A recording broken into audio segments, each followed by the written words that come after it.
오늘은 선교지에 세워진 교회가 어떻게 하면 스스로 이렇게 자발적으로 크고 또 배가하느냐, 이 문제를 가지고 강의하려고 합니다. 근데 여러분, 아까도 말씀드린 것처럼 우리보다 먼저 선교했던 서양 선교사들이 자기들이 오랜 경험을 하면서 공통적으로, 맥가브란 그분 위시에서 공통적으로 한 말이 하나 있어요. 그게 뭔가 하니, 자기들이 한 선교 방법 중에 굉장히 좋은 방법이 있었는데 그 중에 하나가 이것은 아니더라 하는 방법이 하나 있어요. 그러면서 그분들이 암묵적으로 우리 보고, 여러분들은 이 방법을 쓰지 마세요 하는 방법이 하나 있어요. 아마 좀 기상천외한 방법 같기도 한데, 그게 뭔고 하니, 선교사가 선교지에 들어와서, 교회를 개척하러 온 선교사가 선교지에 와서 선교기지, 미션 스테이션이라고 합니다.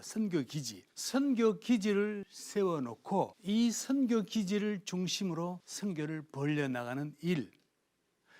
자, 여러분, 이 그림을 한번 보세요. 많이 눈에 익은 그림이에요. 선교사가 중심이 되어서 하는 사역, 어떤 모양이면 저게 그냥 우리 한국 교회의 모습이에요. 한국 교회는 목사님이 중심에 있고 목사님이 모든 비전을 나누고 목사님의 목회 방법이 있습니다. 맞습니다. 그런데 이제 이게 선교지에 갔을 때, 선교지에도 과연 이 방법이 선교지 교회가 자생하는 데 도움이 되느냐, 이 문제를 바로 이 책을 쓰신 오래 선교하신 분들이 경험적으로 말하기를, 이 방법은 쓰지 말라는 거예요.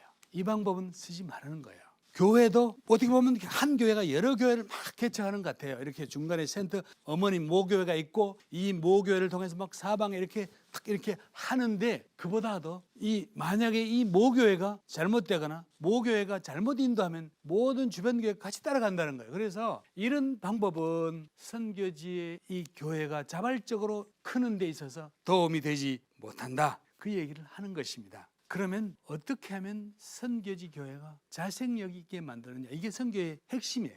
우리가 선교할 때 어떤 모양이든지, 우리가 그곳에 가서 현재 있는 작은 규모의 교회든지 혹은 작은 수의 성도든지, 이들 스스로가 살아남고 이들 스스로가 교회를 일으키고 세울 수 있도록 해주는 게 선교인데, 저는 솔직히 말씀드리면, 제가 만일 선교지 가기 전에 누군가가 저에게 이 강의를 해줬더라면 저는 선교를 다르게 했을 것 같아요. 제가 나가던 80년대 초중반에는 이런 강의를 들어보지는 못했어요. 그래서 저도 지금은 이렇게 말을 하지만 저도 똑같이 이런 식으로 했다는 거예요. 인정합니다. 그래서 내가 우리 후배들을 보고, 제발 이런 일들을 여러분은 하지 말라는 거예요.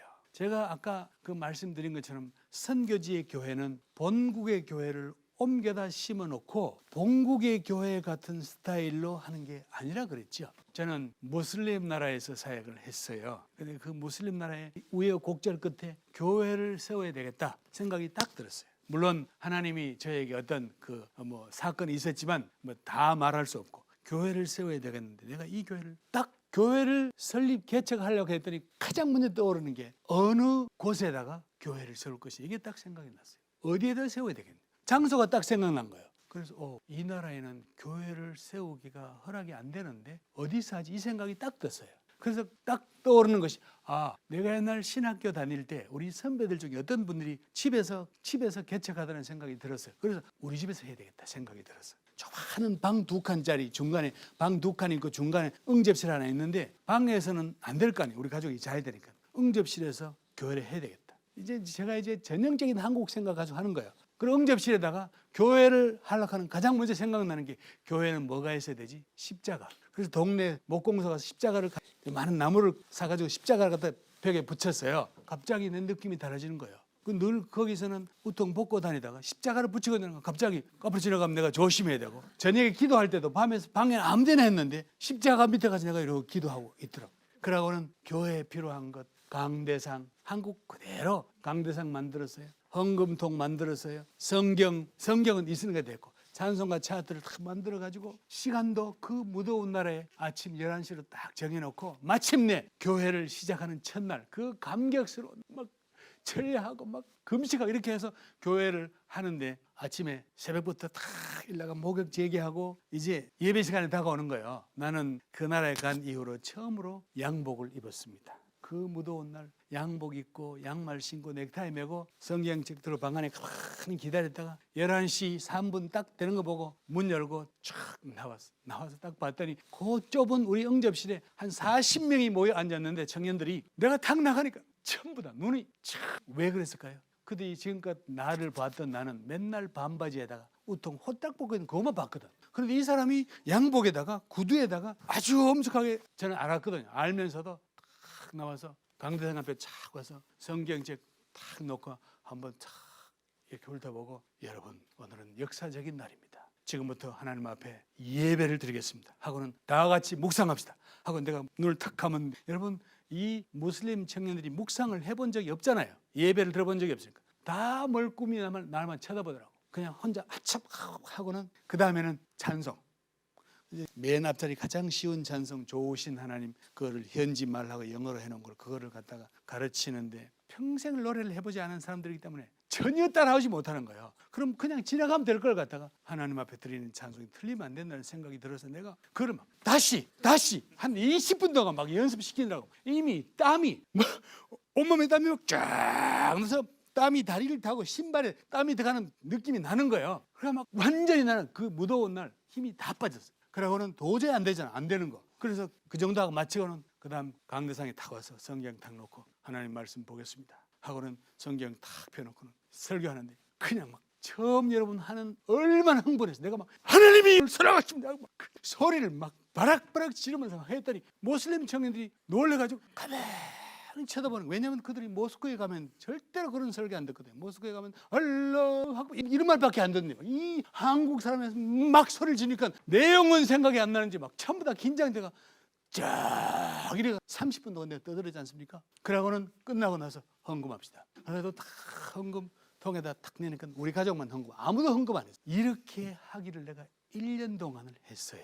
1년 동안 찬송가도 맨날 뭐 조시나 이 청년들 모아놓고 이런 찬송을 1년 동안 했는데 한 1년 좀 지나니까 인근 나라의 기독교인들이 그 나라에 왔다가 교회가 있다는 소문을 듣고 우리 교회를 찾아오기 시작했어요. 그래 막 집이 작아. 그래서 다른 장소로 옮겼어. 그런데 문제는 예배 시간이 바뀌어지기 시작한 거예요. 언제 바뀌었냐? 헌금 시간. 헌금 시간이 딱 되니까 우리는 그동안 엄숙하게 헌금 이렇게 했는데 인근 나라의 기독교 나라의 사람들이 청년들이 오기 시작하면서 헌금 시간이 완전히 바뀌어진 거예요. 헌금 시간 딱 되면 그냥 헌금을 들고는 완전히 춤이요. 완전히 춤. 그냥 완전히 그 바닥에 빙빙 도는 춤이요. 그럼 헌금하고 가는 거예요. 이거 어떻게 해야 돼? 막지도 못하고 그냥 그 다음부터는 우리 본래 있던 청년들 따라서 같이 춤추고 이렇게 헌금했어요. 근데 얼마 지나고 났더니 이 청년 아이들이 헌금을 이제 현지인 헌금 배웠어. 그러더니 현금통에서 헌금을 이렇게 이게 헌금이라고 하면 내 보란 듯이 이렇게 이게 이제 1,000원짜리면 1,000원짜리를 들고 이렇게 보란 듯이 와요. 그 내가 내려다봐. 그러면 넣고 그 다음에는 헌금통에다 손을 넣어 이렇게 거스름돈을 가져가는 거야. 그러나 처음에는 지금 헌금 넣고 너 지금 뭐하냐? 그랬더니 자기는 헌금을 100원 하려고 했는데 1,000원짜리가 있다는 거야. 900원을 거슬려야 된대. 그래가지고 거슬려 가는 거예요. 여러분 노래도 인근 나라 아프리카 사람들이 오더니 갑자기 노래 찬양이 바뀌어졌어요. 그동안 우리는 맨날 고리타분한 찬송만 했는데 이들이 오면서 갑자기 찬양 시간이 막 완전히 이 어디서 그냥 아프리카 토요. What Almighty God we serve 이런 게 막 계속 나오니까 나는 맨날 알라무카노 이거만 했는데 아프리카 애들은 막 박수 치면 따다닥 따다닥 내가 1년 동안 그렇게 고생하며 가르쳤던 찬양이 아프리카 사람들이 오면서 한 달 만에 내 거는 흔적도 없어지고 아프리카 찬양이 다 차지한 거예요. 자, 여러분, 내가 무엇을 얘기하는지 아시죠? 한국식 예배 스타일은 안 맞을 수가 있다는 거예요. 현지에 안 맞을 수가 있어요. 그들은 그들 문화에 맞는 춤과 이 노래 리듬이 있다고 거기에 맞춰줘야 되는 거예요. 우리 식을 갖다가 자꾸 갖다 놓는 거예요. 자, 이 현지 교회가 스스로 자생력을 갖게 하기 위해서는 이 가장 중요한 과정 중에 하나가 이 떨어진 복음이 뿌리를 내려야 돼요. 그리고 뿌리를 내리면 이 뿌리가 스스로 자라나서 자생력을 가져야 되는데 여러분 이 그림만 보세요. 저게 뭔지 아시죠? 뿅아리 부화실이에요. 내가 영국 분에게 얘기 들었어. 뿅아리를 키우는 양계장에는 일손이 많이 필요해요. 이제 영국 사람이 양계장에 일손이 필요하니까 뭘 했는가 하니 동네에 고등학교를 졸업한 청년들을 이제 불러다가 너 아르바이트 해라. 그래가지고 일을 시켜요. 근데 이제 청년이 와서 자기 일이 뭐냐 그랬더니 너는 모이통에서 물 떨어지는 걸 잘 체크하고 모이통에서 모이가 떨어진 걸 잘 체크하고 바닥을 좀 쓸어라. 그리고 일이 간단하잖아요.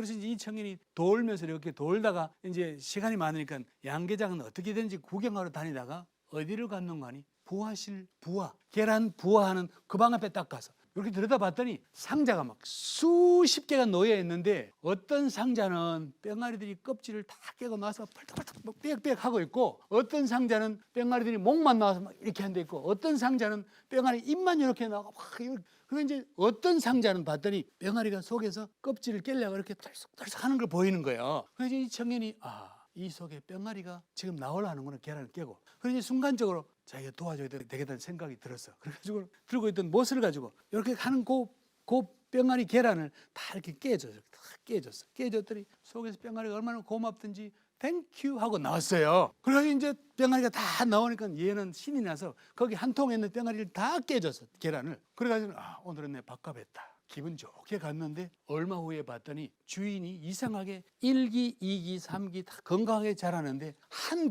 뿅아리 한 기가 씨름할 때 다 죽어버렸어요. 이게 왜 이러냐, 이게 죽으면 다 죽어야 되는데. 그래서 주인이 조사를 해봤더니 범인은 바로 이놈이요, 청년아이야. 뭐가 문제냐? 뿅아리는 계란 속에서 부리가 가장 먼저 생겨난대요. 그래가지고 목에 힘이 생기면서 이 부리가 뿅아리 주둥이가 계란을 팍 이렇게 쳐 깨져야 돼. 깨지는 곧 탁탁 치는 곡에 뿅아리에게 면역성을 준대요. 그래서 그 면역성을 갖고 있으면 거기서 알을 깨고 나와가지고 그 다음에는 자기가 통닭집 갈 때까지 건강하게 살다가 가는 거예요. 근데 이 중요한 과정을 얘가 이렇게 도와줬는데, 자, 여러분 들어보세요. 이 청년은 뿅아리를 죽이려고 도와줬습니까? 살려고 도와줬습니까? 살려고 도와줬어요. 결과적으로는 뿅아리를 죽인 일을 한 거예요. 우리가 선교를 할 때도 마찬가지. 우리가 돕는다고 막 했는데 결과적으로 현지인들에게 자생력을 빼앗아가게 해서 현지인 교회가 의존적이 되게 만들고 현지인 성도들이 외부의 힘을 의지하게 만드는 이런 선교를 한다는 것은 안 해야 되는 거예요. 죽이는 거라는 거예요. 그래서 현지인들이, 현지 교회가, 그 작은 현지 교회가 현지에서 뿌리를 내리고 스스로 자생을 하기 위해서는 반드시 한 과정을 거쳐야 돼요. 모든 식물도 마찬가지요. 식물이 땅에 떨어져서 뿌리를 내고 자라게 하기 위해서는 한 가지 과정이 필요해. 그게 뭡니까? 토착이에요. 토착. 땅에 그냥 뿌리만 내리면 되는 게 아니에요. 돌 위에 떨어진 씨앗도 뿌리는 내리지만 밑에 돌이 있으면 안 되는 거 아니에요. 그러므로 좋은 땅에, 깊은 모래, 깊은 흙, 거기에 뿌리를 내리는, 그러면 그 씨앗이 자라나는 거예요. 근데 이 뿌리를 내리는 과정, 그러니까 이 토착하는 과정이 너무너무 중요한데, 토착하다. 이 토착하다는, 이 토착화하다, 이 단어를 영어를 써서 죄송한데 영어로 indigenous 이렇게 하는 겁니다. 근데 내가 단어가 많은데 왜 하필이면 토착화하다에 이 단어를 썼을까? 제가 연구를 아주 많이 했어요. 근데 아마 세계에서 내가 처음으로 연구한 사람일 거예요. 이 단어의 뜻이 왜 토착화하다를 indigenize 했냐. 자, 여러분 한번 보세요. 요거를 분석하면 in은 무슨 뜻이에요? 안이라는 뜻이죠. 안. in. 그다음에 indigenize. 디저라는 건 아주 액센트가 돼. in 쉽게 말하면 안에서 뒤져라. 그 뜻이에요. 안에서 뒤져. 뭐가 뒤집니까? 외부에서 간 선교사들은 내가 선교지 들어가는 순간 내가 죽어야 돼. 무엇이 죽어야 되느냐? 내가 표현이 뒤져야 된다 그랬는데, 이 성경적 여러분, 하늘의 밀알이 땅에 떨어져서 죽으면, 우리 지방 사투리로 뒤지면 그 알은 100배, 60배, 30배의 결실을 맺지만 죽지 않고 있으면, 한 알 그대로 있으면 열매를 못 맺는 거예요. 오늘 선교지에 선교사가 들어가서 단기든 장기든 선교지에 들어가서 죽어야 될 것들이 있습니다. 뭡니까? 선교사 자신이 갖고 있는 문화적인 우월 의식이 죽어야 돼요. 왜냐하면 선교지 가면, 우리가 선교 필요한 나라에 가면 다 우리보다 못 사는 나라들이에요. 대부분 가보니까 사람들이 생활도 그렇고 행동도 그렇고 우리하고 이해가 안 되는 거야. 안 되는 거야. 그러니까 자꾸 우리의 기준을 가지고 뭘 사람들이 저따구로 행동하냐, 이런 생각을 자꾸 하는 거예요. 아유, 한국에서는 한절했는데 미국에서는 안절했는데 뭐 이런 어떤 문화적인 우월 의식이 있는 거예요. 이거 죽어야 돼. 이거 죽지 못하면 현지인들을 자꾸 쓸데없이 무시하고 이렇게 현지인들을 이렇게 가볍게 보는 실수를 한다는 거예요. 그 다음에 죽어야 될 것, 선교사의 경제적 우월 의식이 죽어야 돼요. 나 한국에서 왔대. 나 미국에서 왔다는 거예요. 세계에서 가장 잘 사는 미국에서 왔다. 나 현대차를 만드는, 이 삼성 카메라를 비디오로 만드는 한국에서 왔다. 이 경제적인 우월 의식을 갖고 있으면 자꾸 우리는 현지인들에게 뭐를 줘야 된다고 생각을 해요. 이거 받아 이렇게 갈 때도 뭘 줘야 된다는 생각을 먼저 해. 줘야지요. 근데 주는데도 지혜가 필요해요. 잘못 주면 그 잘못 준 것 때문에 현지인들, 크리스천들이 죽어. 경제적인 우월주의 죽어야 합니다. 잘못하면 이렇게 자꾸 주다 보면 본의 아니게 현지 교회나 현지 사람들하고 선교사 간에 어떤 물질적인 종속 관계가 만들어진단 말이지. 그거를 얘기하는 거예요. 선교지에 들어가는 순간 선교사의 경제적인 우월주의가 죽어야 돼요. 그 다음에 또 한 가지 죽을 것. 선교지에 들어가면 선교사의 지식적인 우월주의가 죽어야 돼요.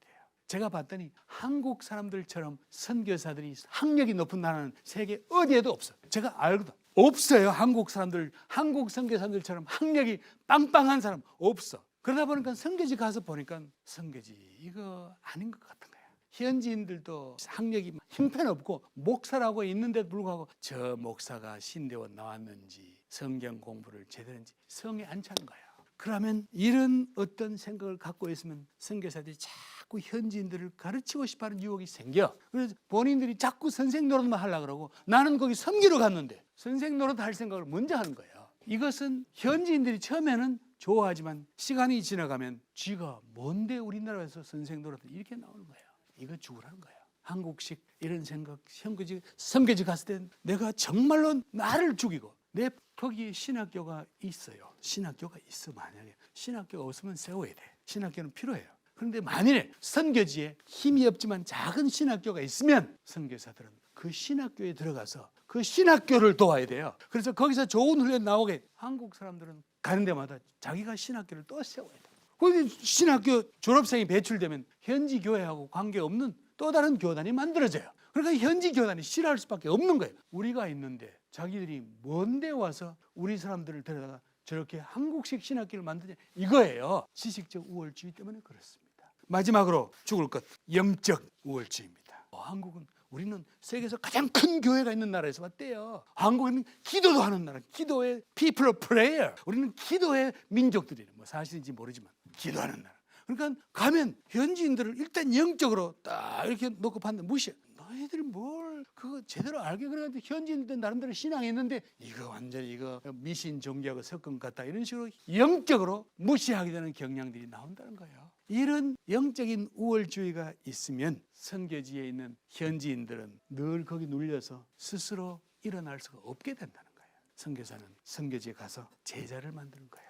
결국 선교지의 교회 개척이라는 말은 집을 짓는 것이 아니에요. 사람을 키우는 거예요. 사람을 키우는 거예요. 여러분 좀 극단적인 말이긴 하지만 성경에 보시라고요. 예수님께서 그러므로 너희는 모든 족속에 가서 교회를 세우고 그랬습니까? 제자를 만들려고 그랬습니까? 물론 동전의 양면이지만 오늘 우리가 선교지에 가서 자생적으로 일어날 수 있는 교회를 세운다는 것은 사람을 키우는 거예요.